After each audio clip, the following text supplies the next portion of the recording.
Right. Well, hey, y'all, welcome back to the Oak Grove podcast, our summer podcast edition, all about travel and spirituality. I'm very excited to have the one and only Robyn Sjogren here on the podcast. Welcome. Thank you. We've known each other for a minute. This is actually my 9th year I'm starting in ministry. Can you believe it's been 9 years that I've been here? I can't believe it's been 9 years. It's like long and short at the same time.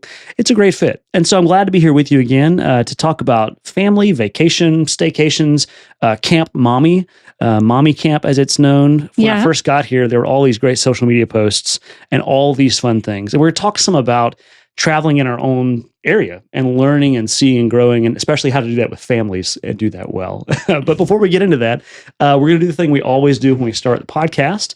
And we ask the person who's sitting in this chair, who are you and how did you get here? So Robyn, tell us some of that. My name's Robyn Sjogren and my husband's Jeff. And we have 3 kids. We have Ian, he's 16. Oh, yeah. He'll soon be 17 in August. Ooh. And crazy. He'll be a senior and in high school, which is nuts. That's wild.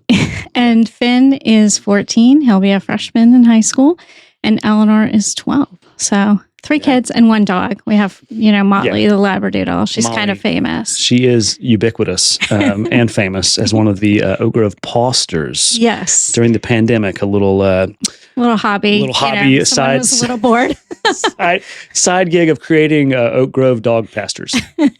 Now, there's more to your story of how you got here, and the kids are amazing. When I first got here, I guess they were 8 years younger than they are now, which is mind-blowing to me. But again, I have a 5-year-old and an 11-year-old, and often when you're in a church setting as a pastor or someone who is just there, you find people who are doing this parenting life, and you see them and they're real and they're honest, but who are doing it in a way that you're like, that looks like they're at least successful in some of these things. And you and Jeff are one of those couples. But you've also been instrumental in helping our live stream for the church with all your work from all of your things, which we'll get to in a second. But also with your just like, this is how we need to do this. This is the right way to do it. You're someone I'm always looking to get feedback from in the church. And so we're grateful for that. Thank you. We came to Oak Grove through the kids actually were the ones who brought us to Oak Grove because they were at the Oak Grove Christian School. Oh, yeah. Yeah, the full-time daycare. And Shout out to Nancy Brooks and all the crew there. Yeah, the whole staff, they're just fantastic. And that was the foot in the door for us, really. Okay, yeah. And y'all came to faith by way of Michigan. So I'll hold up my... I came from Michigan. Yeah. Jeff came from Illinois. He moved down here a lot sooner than I did, but I came down here in 2001. Okay. I got a job through CNN, and so a couple... Small local outlet. Yeah, just a little bit. Sure. Yeah. Right out of college, I graduated from Asbury University, so I was in Kentucky for a while. Methodist. Moved back home for the summer, and then came straight away to work for CNN. Just a couple of months before 9/11. So, wow. Yeah. Well, I know we've talked a lot about the news things you've done and people you've worked with, but also like your experience in helping think about live news and covering things. And so in our live streaming and talking about all that, you were really instrumental in helping us not just think about how to do it, but why and how to make it look a certain way and have a feel to it that helped people when they worshiped online or when they were in the room with that image magnification, have a sense of meaningfulness that's happening and the spirituality even behind the lens in some ways. Yeah, it's really cool when you can apply your skill set to stuff that's going on in the church. And that has just kind of fit like a glove for me. Yeah. And what's been really cool is to show the youth that they can have these skills too. And you don't need to be equipped. We'll equip you. And so for anybody who's looking to volunteer on the AV team, little plug. Oh, yeah. Because, that was happening. We're always recruiting. But here's the thing, I really feel this strongly in my professional life, but also at the church. We're not going to just throw you in and throw you to the wolves. We are going to equip you. We're going to train you. And even if it's something like you're not sure, I'm not sure if I'm interested or not, why don't you come shadow us? Or maybe you just want to check it out and see. You don't necessarily want to volunteer, but you just want to check out behind the scenes. Like, come. We have a control room right in the back, upstairs, behind the stage. And it's pretty cool and neat to see. So you're welcome to join me anytime I'm directing. But we have 6 cameras and It's pretty neat. We certainly upped our game from one camera streaming from a laptop in the parking lot. Yes. Remember those? Yes, I do. Freezing cold and wet services during the pandemic to now having a pretty robust team, a lot of volunteers and youth and folks who are doing the work you do. But also in traditional worship, we have a whole camera set up in there that Taylor, shout out to Taylor Penley, who is our AV guru, technician, magician, wizard, but also have the whole team that works in there. And so anytime you're interested in working and learning more about that, or if you just want to see how it works or maybe jump in and help, we'd be glad to have you. So again, AV team, always recruiting. Now you've done all the other things like Vacation Bible School, dance, song leader. You've done almost every, in my job understanding, experience of thing you can do at Vacation Bible School. So when I started volunteering, I started with the children's choirs, which has always been an important ministry to me. Yeah. So I did that at other churches I belonged to. And so I started there with the, first and second graders, and then taught Vacation Bible School music. And then, moving on to adult Sunday school class. We're in the New Hope Sunday school class. And so I take a month right now where I'm leading a study for the month of June. And so there are various things. D group, I'm involved in the 8th grade girls co-teaching with Faye Trainellis. Oh, awesome. And they're lovely. So a lot of great things going on at the church. Yeah, there are always lots of things. In a lot of churches, people who are doing well at one thing or many things often get asked to do other things, like be on a podcast. But it is really fun to have you on the conversation here, specifically because you and I have done a lot of work on the other side of this camera. And now to get to have you here is a fun personal thing as well, because you've taught me a lot about how to do this well and give me a lot of resources and feedback that we need. So thanks. Okay, so today, the reason you're here is we're talking about travel and spirituality, and this whole podcast series for summer is helping us think about anytime you go somewhere, it changes how you see things when you get back. We talk about this for mission trips. We talk about it when you go on vacation to somewhere beautiful or otherwise. You come back and see things differently in your own context. In the same way, when you think about when you stay in your city and explore that city with sort of new eyes, or go somewhere you've never been because Atlanta is huge, then you sort of get a different perspective on the things around you. And so your famous Camp Mommy Camp, what names has it evolved? Just Camp Mommy. Okay. I stole it. What? I stole it, borrowed it from a friend. It was Camp Wilson. And so a friend of mine from my previous church, and she had all these great ideas. And I was like, I need to do that, but kind of make it my own.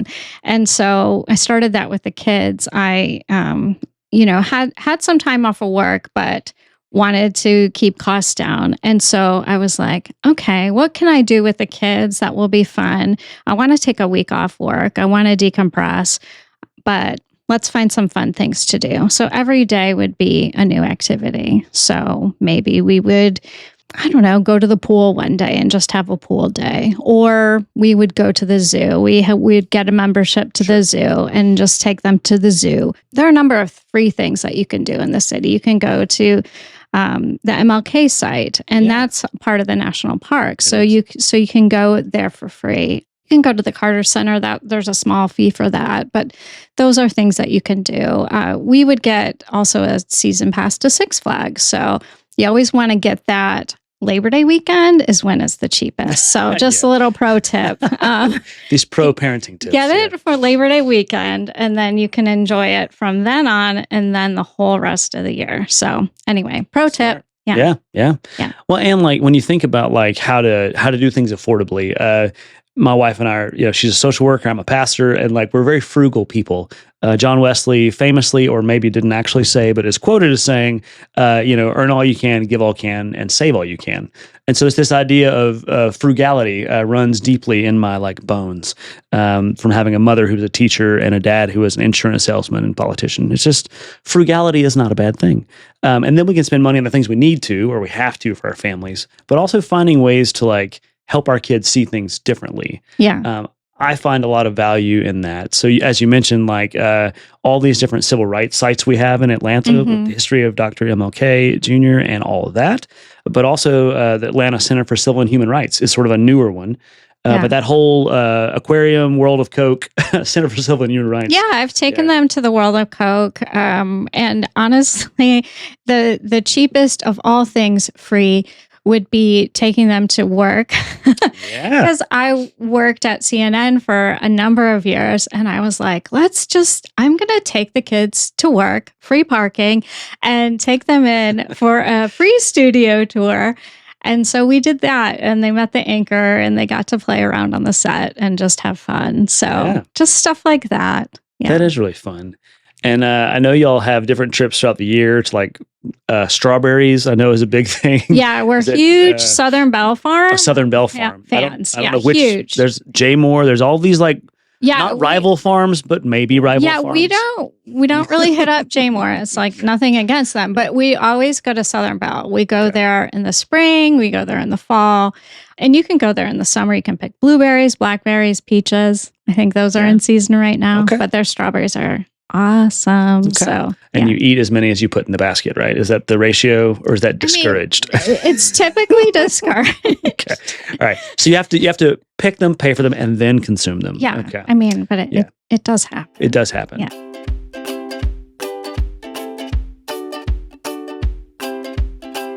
Well, I think like anytime we're thinking about ways to keep things affordable but meaningful, like this is sort of our world of things. There's been a big trend in like gift giving over the like past 30 years, and several articles and theologians even have written about this, that people are giving people, instead of giving people stuff, it's giving people experiences. Yes. And how that in some ways is what I hear in the way you've you have a week off.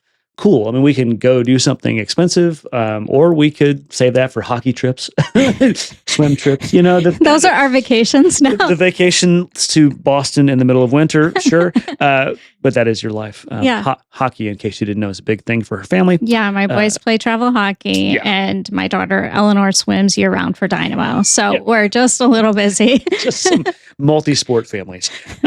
But when we're thinking about going places and experiencing things together, like especially with our families and our kids, how that can be meaningful time. I have fond memories of going places with my family, whether it was like down the street to get ice cream together each Wednesday night because it was a special thing we did that week, you know, or if it was like going on a big trip somewhere to a national park. Both of those occasions still have some of those, as we say, core memories that have been formed in that way. Yeah, and I would say you can get them involved. Like if you're on a tight budget and you have a week to spend, get the kids involved. And if you have multiple kids, like for me, I would say, okay, this is Ian's day. Ian gets to choose what we do this day. And what would you like to do? Obviously within reason. So, one day would be like, okay, we're going to go to Legoland at Phipps, and then we'll go to Johnny Rockets. And that's our outing for the day. And, or it could be something else, but they kind of drive it. And honestly, it's something as simple as, we want to have a lemonade stand, and we want to, and make lemonade and sell lemonade. And that usually means, the moms or the dads do most of the work, but, we try to get them involved and teach them these entrepreneurial skills. But I mean, really, if you drive by, I mean, your house is on the corner, so you got a good location. Yes. And you've been known to frequent and stop by. So stop by a number of times. Appreciate your patronage. When you see it on social media, it means please come get lemonade now.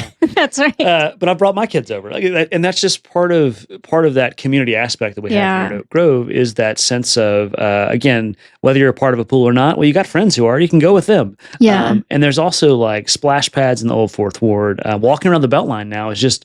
It's the best people watching you could ever imagine. And there's all these affordable things to do in town that are fun, that are exciting, that are not where we normally are. Being here in sort of northeast Atlanta, inside the perimeter, just off of Claremont and 85, there are a lot of things here. There's also so much more of the city and surrounding areas. Yeah. And during COVID, what could you do? We couldn't do much. So we would go hiking. So we would pick different places every weekend where we could go hiking. So whether that be at Sweetwater or we'd frequent Stone Mountain Park, and all you need there is a parking pass, and then go and have fun. And I hope the kids will remember and appreciate that, but I know I will, so it's meaningful to me, and I hope it's meaningful to them. Yeah. And I think that's something that is, again, as parents, we try and do what we can for our kids to have meaningful experiences and to turn out to be well-rounded, thoughtful individuals, which I would say your kids are on their way for that. And Ian has worked with me a lot on the AV team and Finn too. But even for Eleanor, like seeing them at Wednesday night dinner and with other kids, but then also we want them to have those experiences that help them understand a bit more about the world. When you go to the MLK Junior Center and you learn about the history of civil rights in Atlanta and how pivotal Atlanta has been in that way, or even if you go to the Georgia Aquarium and learn about the conservation side of things, there's all these different educational, social parts of it. The spiritual angle for me is also important. Yeah. When you drive downtown to Atlanta, you're going to see different people. Right. And when my 5-year-old says, "Daddy, why is that man holding a sign?" Yeah. Then you gotta do some explaining and you gotta think about that. And then she says, "Well, why doesn't he have anything to eat?" And we're like, well, you have to work through that. Yeah. But then to also make those connections for my daughters that, well, we work with the Toco Hills Community Food Alliance and we work with the food bank there. Our church is one of the biggest supporters. You know that food drive we do in October where we pick up all the things at It's Spooky to Be Hungry? Yeah, it helps people who are in need. And so it doesn't absolve you of having to sort and deal with that individual human on the side of the road, but allows your child and you to sort of draw that connection between the work we do as a church, how we're called to love people and love God and love our neighbor, and to also be able to be a family and do our things. Yeah, we can be caught in our little Oak Grove bubble. It feels like such a small town community in so many ways.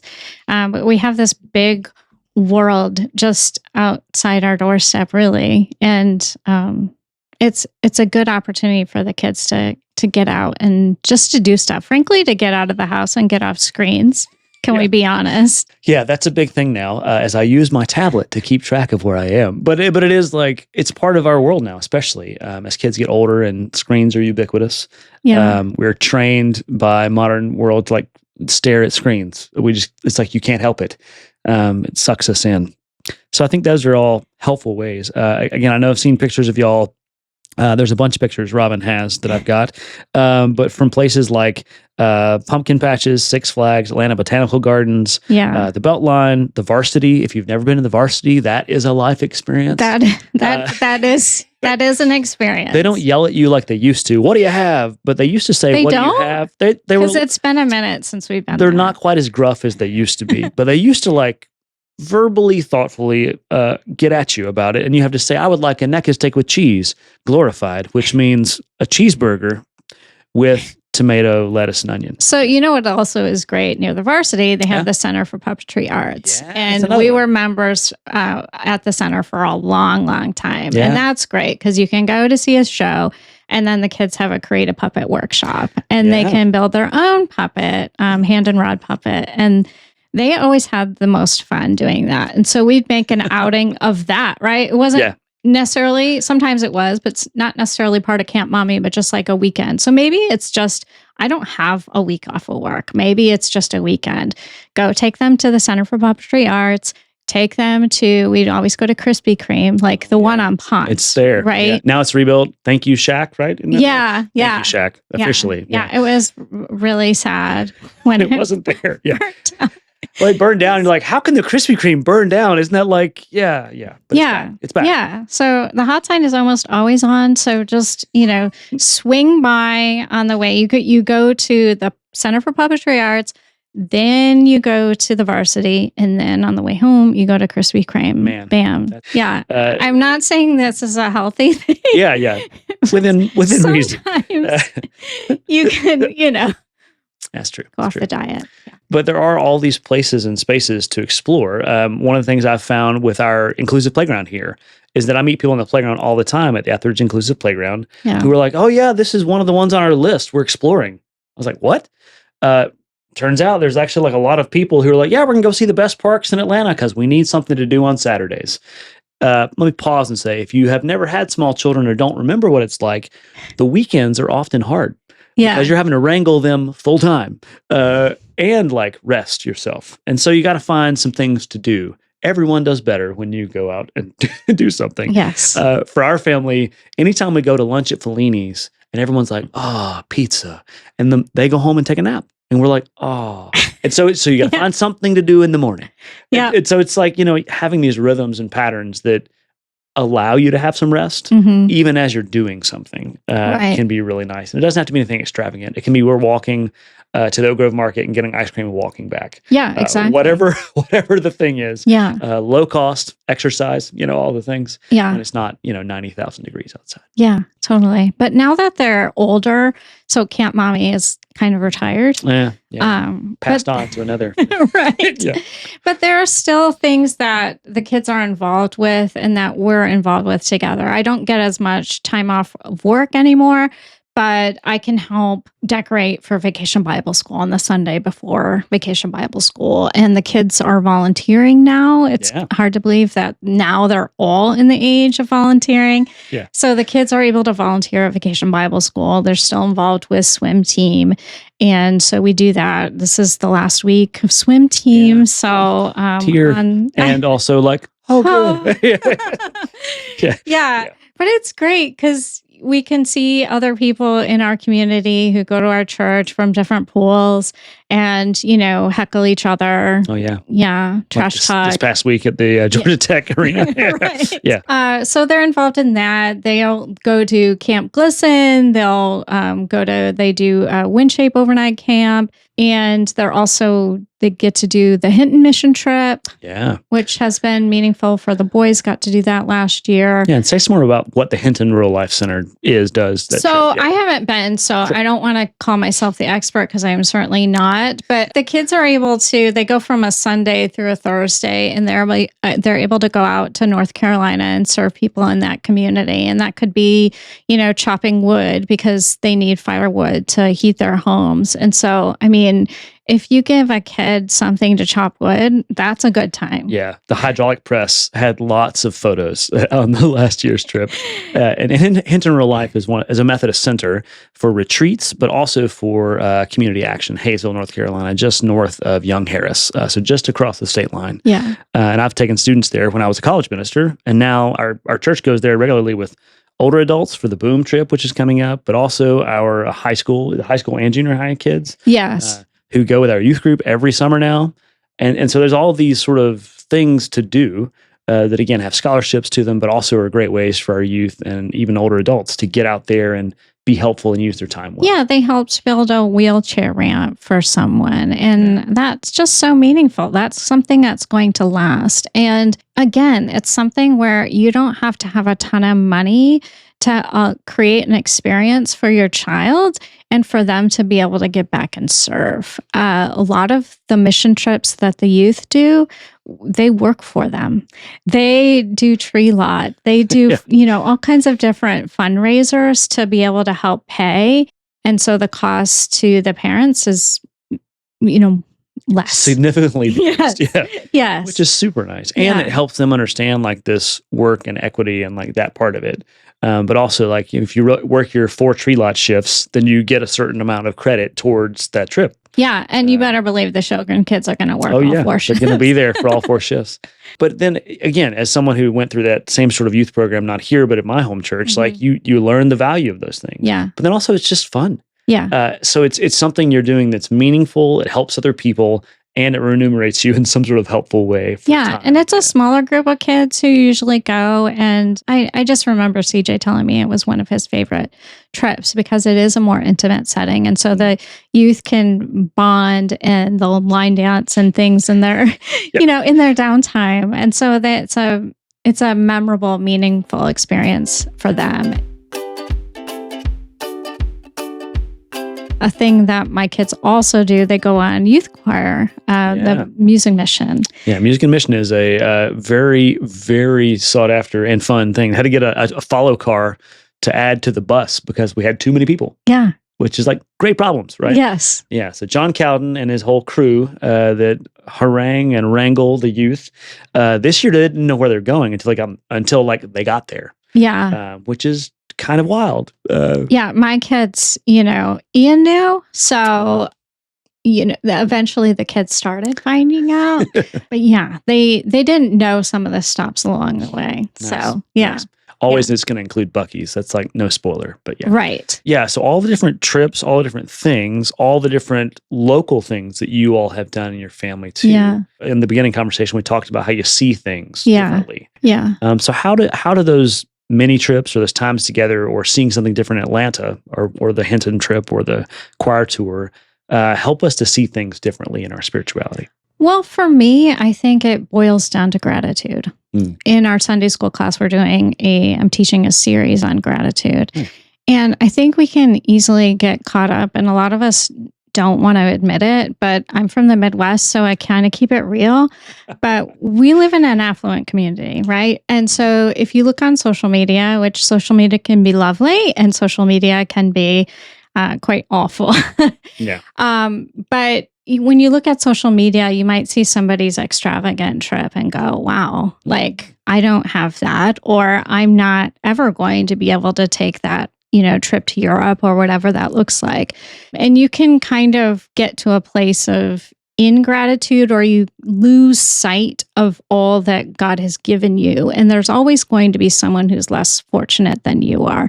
And so I think for me, it's teaching the kids gratitude in the small things, right? And everything that we have is a gift from God.